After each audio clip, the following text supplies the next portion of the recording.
وتطفي وتقومي تغرفي. ولما اجي اغرف واحط البصلة هوريكم انا بعمل ايه.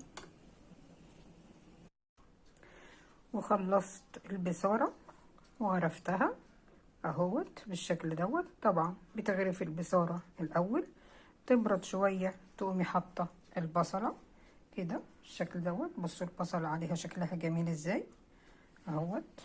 واكلة حلوة صدقوني، خفيفة وطعمها هيعجبكم وتاكلوا، وصحتين وعافية والف هنا والشفا وما تنسوش تعملوا لايك وشير وتفعلوا الجرس لو الأكلة عجبتكم. وإلى اللقاء في فيديو آخر. والصيام قرب يخلص بقى، وهقدم لكم وجبات فطاري. سلام.